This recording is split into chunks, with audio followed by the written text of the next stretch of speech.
Hey, Zudoragi here, coming to another video review, and yeah, it's been a little while, but the world's kind of been insane, couldn't you tell? But anyway, today I am doing as I want to do and taking a look at a slightly older figure. This time, Generations Thrilling 30 Deluxe Class Goldfire. But it's Goldbug, so I'm going to call him Goldbug. Start things off, here's his size compared to a soda can. Slightly larger than what we're used to for the modern deluxe class, but it works.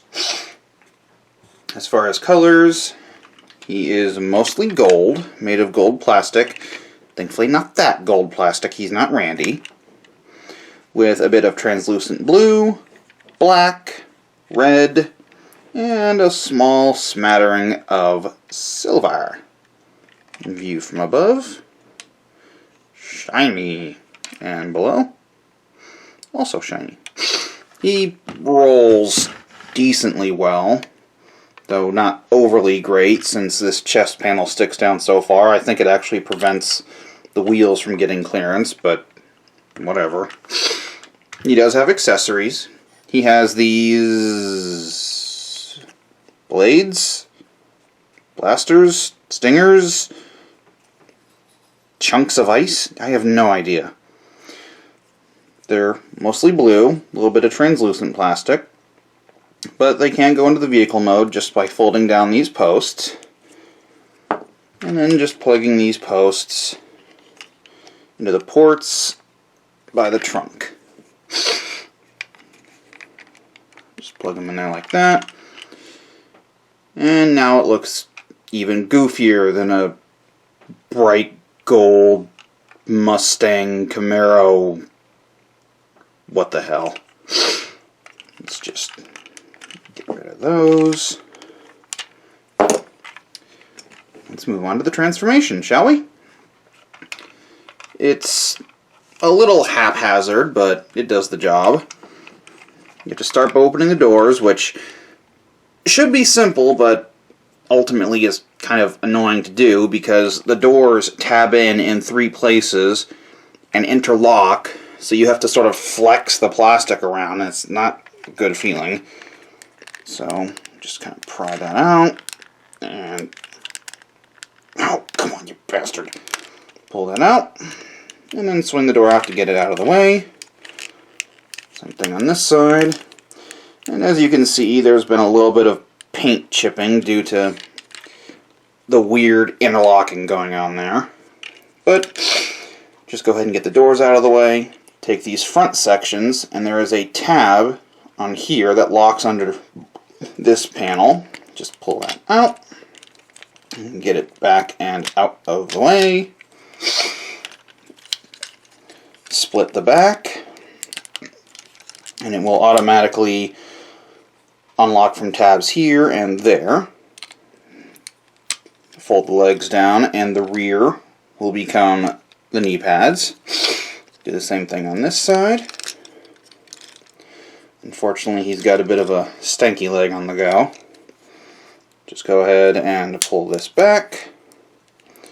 Swing the foot down. Pull this back and swing the foot down. And you should be able to get everything in place. Take this entire section and swing it up. Fold out the door. Swing the door in. And looks something like that. So swing it up. Door out. Arm in. Take this and swing it down. And it will just sort of sit there. There's a tab it's supposed to go in, but it doesn't sit there that well. So just go ahead and take this whole section, compress it down onto Goldbug's spine. His head will pop out. There's 2 little tabs that will lock into that slot right there. And there you have Goldbug in robot mode. To start things off, here's his size compared to a soda can. pretty much standard for a deluxe class. A little taller than most nowadays. As far as colors, it's mostly that same gold plastic with some silver, black, translucent blue, a little bit of red, with the addition of a small amount of white, dark blue, lots of blue plastic, and a little bit of blue paint. Overall looks pretty good. View from above and below.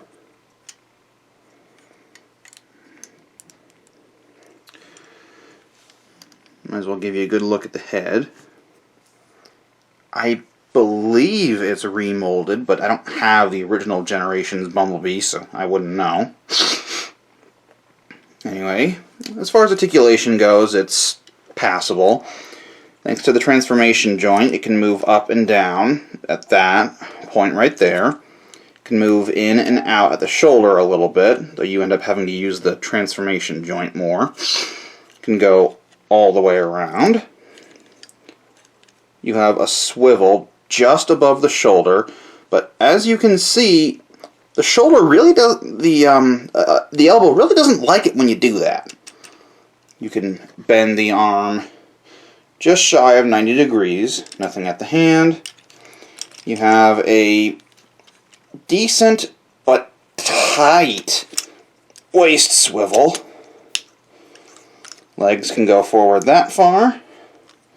They can go back that far before everything just starts getting in the way. They can go out to the side that far. You have a little bit of a swivel just below the hip. You have a knee that is, in theory, ratcheted, but it's basically useless. But the knee can bend all the way due to transformation. And you can take the knee cover with it if you want, or leave it like that. The feet are, in theory, very articulated. You have a ball joint at the ankle, which allows the foot to pivot. It can tilt side to side and move back and forth. And it can also move back and forth at that joint, or that transformation joint. So, in theory, the guy is very posable, but it's all so weirdly placed, restricted, and wibbly that it's practically useless.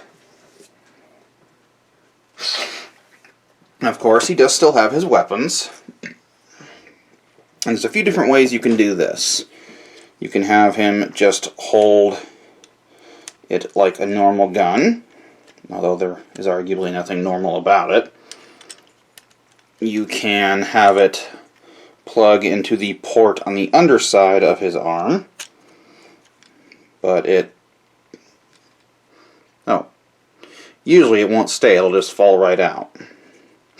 But what you're really supposed to do is take the post on one and point it straight back, take the post on the other, flip it all the way to the side, and you have these interlocking tabs and slots.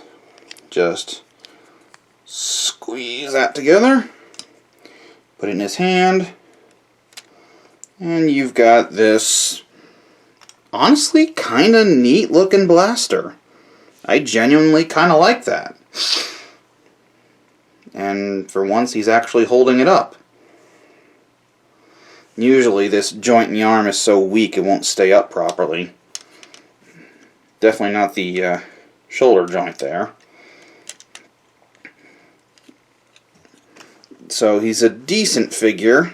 I mainly got him just to have him look a little bit different from the Bumblebee I've got, but didn't expect him to be quite so wibbly. But it is what it is. That pretty much does it for my review of Generations Thrilling 30 Goldbug. So, how'd y'all feel about Kiss Players from Chris McFeely? You're welcome.